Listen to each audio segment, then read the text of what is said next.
is Mark Gunn Media. Hit it! Welcome to Gunshots Straight from the Hip. I'm your host, Mark Gunn. The views expressed on this program are those of the host and guests and not necessarily reflective of anyone or any entity associated with this broadcast. Today's episode, Blacker Than Thou, the Civil War. Welcome to 2018, a year that'll no doubt see a lot of changes and a year that'll see us fighting over some of the same old stupid shit. 2017 was just as impactful as we had to deal with a lot of willful ignorance.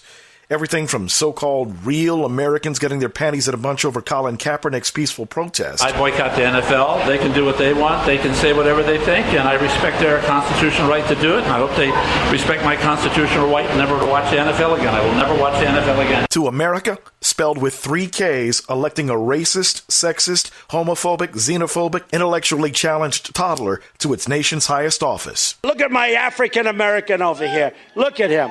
Will you unequivocally condemn David Duke and say that you don't want his vote or that of other white supremacists in this election? Well, just so you understand, I don't know anything about David Duke, okay? I don't know anything about what you're even talking about with white supremacy or white supremacists. So I don't know. What may be the biggest racist lie of all, Donald Trump's support of the false birther conspiracy theory that Barack Obama was not born in the United States. And then there's the president's response to deadly white supremacist violence in Charlottesville. You also had people that were very fine people on both sides. I remember folks absolutely losing their minds in disbelief when Trump won. But if you looked at the black people around you, you'd notice that we weren't stressed. Oh my God. I think America is racist. Oh my God. You know, I remember my great-grandfather told me something like that. Well, you know, he was like a slave or something. And Donald Trump has been elected President of the United States. Yeah, you guys are right. It's a historic night. Don't worry about it. 8 years are gonna fly by. Now, come on, guys, get some rest. You got a lot of big day. You got a big day of moping and writing on Facebook tomorrow. God, this is the most shameful thing America has ever done.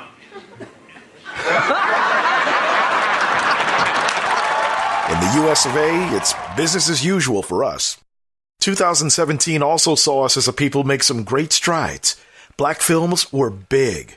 Moonlight won the Best Picture Oscar. Moonlight, Best Picture.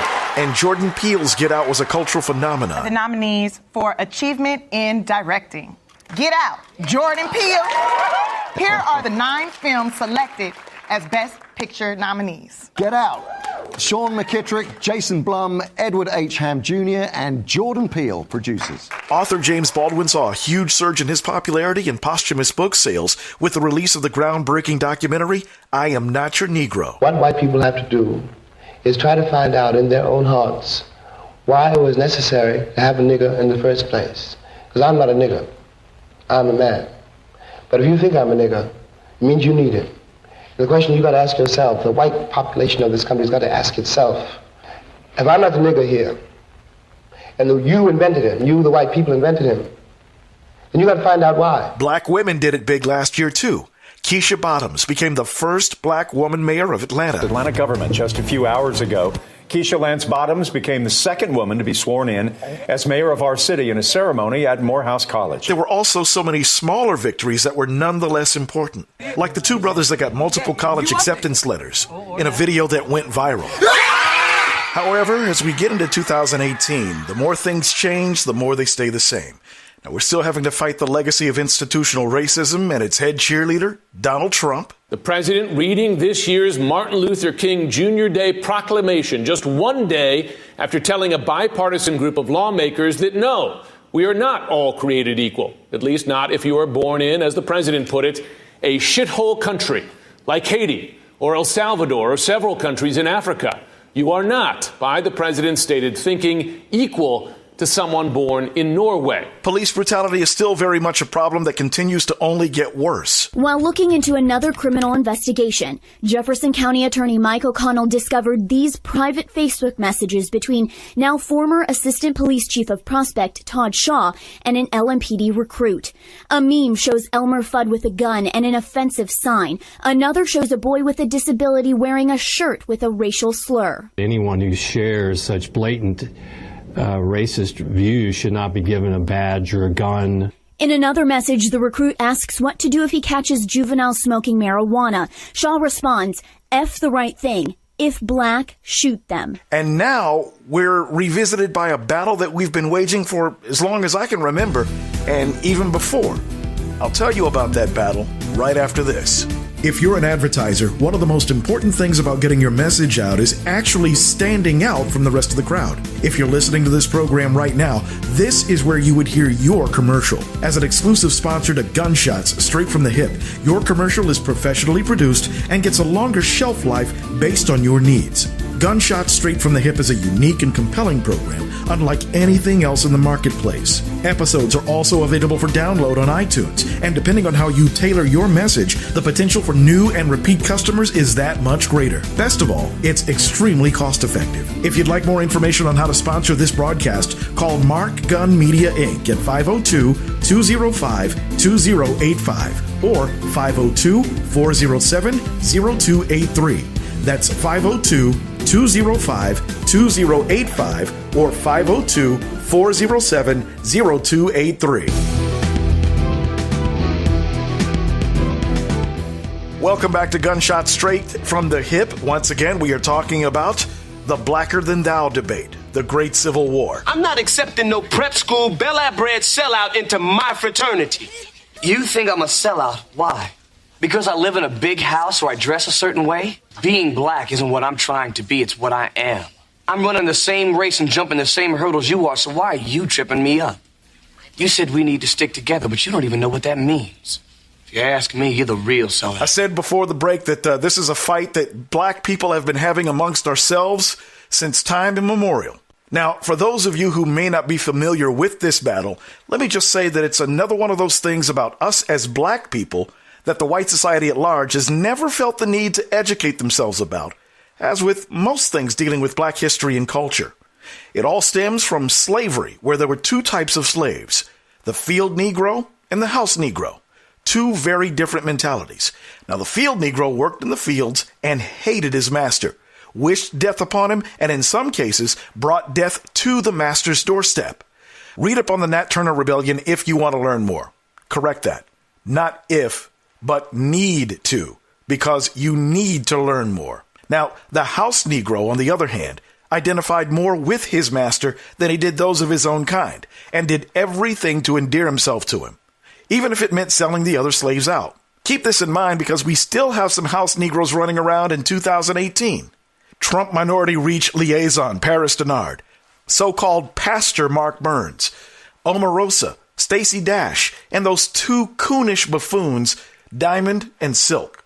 All Trump apologists, all house Negroes from Massa, all doing the work against the interests of black people. Now, we in the black community condemn them in the strongest way possible, and some of us even equate them with the neighborhood drug dealer, gangbanger, and poverty pimpin' preacher. All of them demean us as a people and work against our interests. Now, I've had conservatives constantly question me about this mindset and accuse me of, quote, being racist against my own people. First, that's the dumbest thing I've ever heard. And second, shut the hell up. Now, there are discussions that go on amongst people that you simply have no place in. Your silence is your best vehicle to actually learning something. Now, as far as the Blacker Than Thou Brigade goes, a history lesson. As we've crawled our way through the muck of what passes for racial progress, as individuals, we've done okay. Not great, but okay. Interpersonal relationships between blacks and whites, on average, seem to survive, and even in some cases, thrive. Laws that were passed bear that out. Now, one of the most impactful, personally, was an interracial marriage. Because of the Supreme Court Loving decision, those of us in interracial relationships could legally be married. We ask the court to decide that a state may not pass a law which proscribes marriage between two consenting, competent adults based on race alone. Today, the United States Supreme Court handed down a decision. The Lovings ordeal is at last over.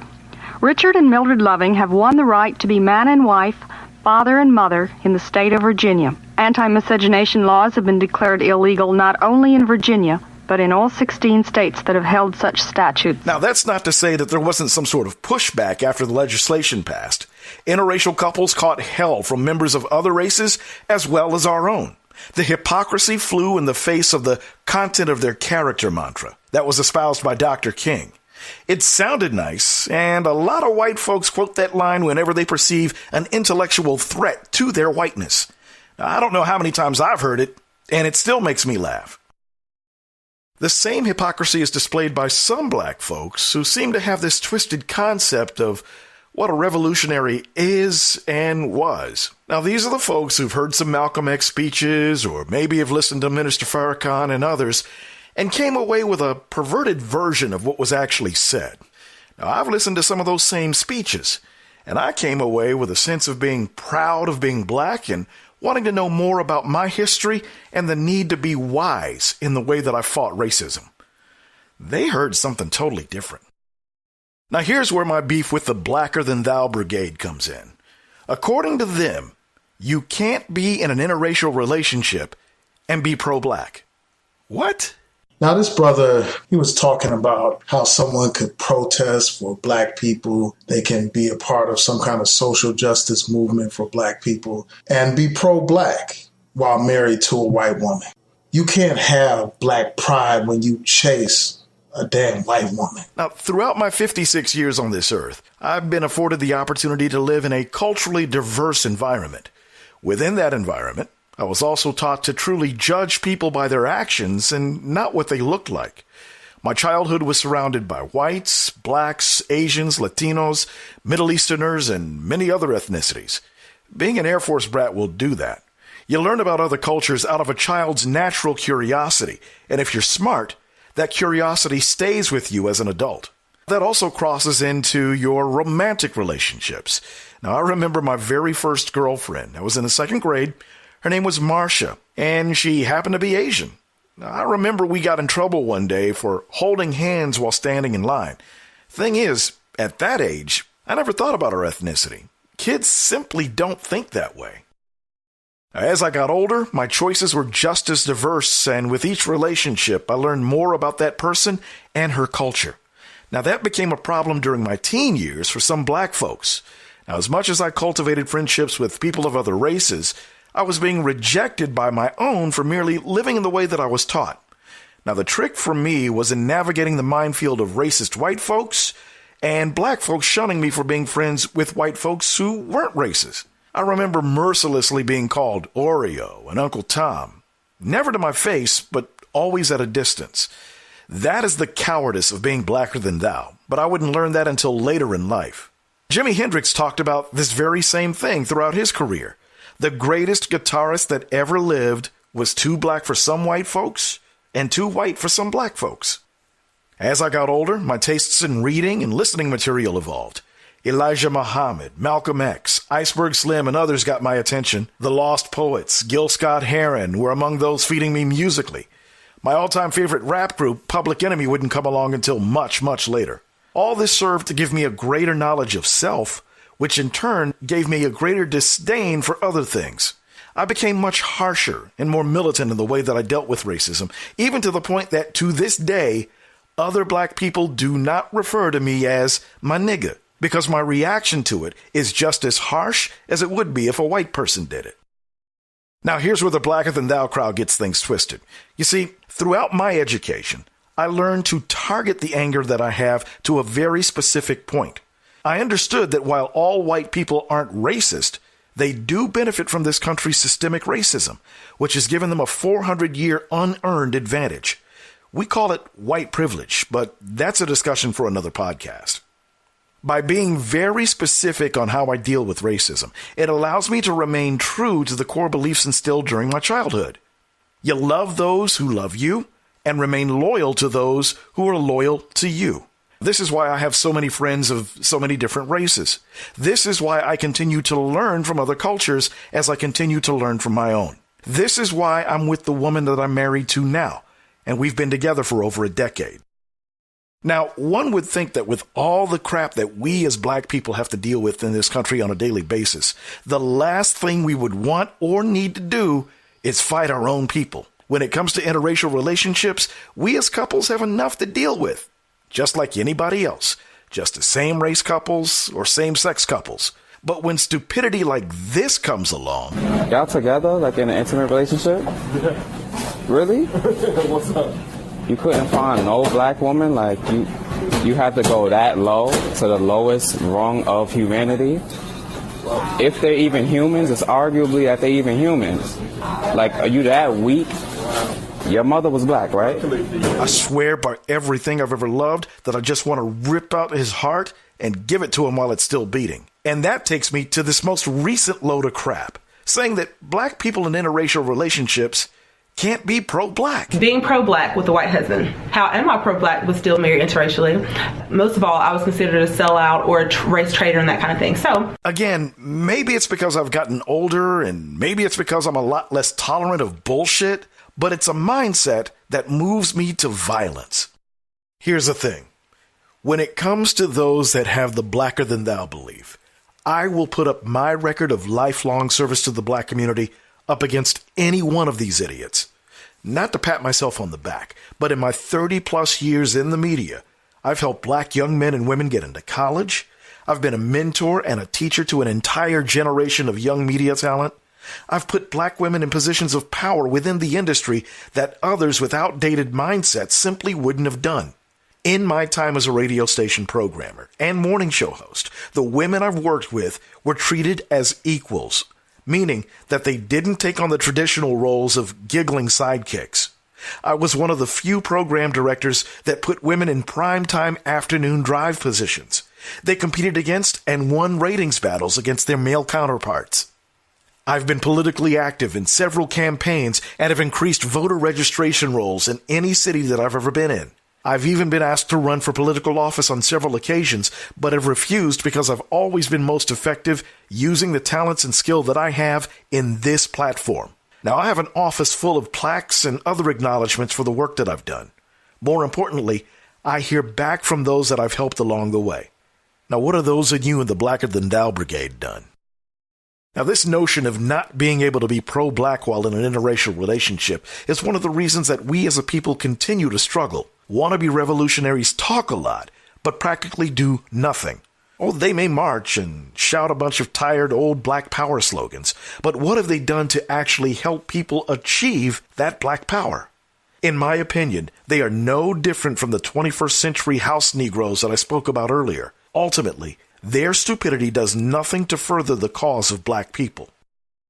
Now, I did this particular podcast because I wanted to not only speak up for my people, those of us in interracial relationships or marriages, as well as those of us who think that the Blacker Than Thou Brigade is a sad joke. I also couldn't let this load of crap go unchallenged. I've heard many snide and racist remarks from folks, black and white, when it comes to the issue of interracial relationships. And the bottom line is this. In my case, if you're attacking my wife, I don't give a damn if you're black or white. The result is always going to be the same. Verbally or physically, you're getting your ass handed to you. And while you wonder what happened, I'm going to be moving on with my wife, and I'll continue to contribute to the empowerment of black people. You've been listening to Gunshots Straight from the Hip. The views expressed are those of the host and guests and not necessarily reflective of any entity or anyone associated with this broadcast. If you'd like to leave a comment or want more information about how you can advertise on this program, email us at gunshotsstraightfromthehip@gmail.com or call 502-205-2085 or 502-407-0283. All comments are welcomed.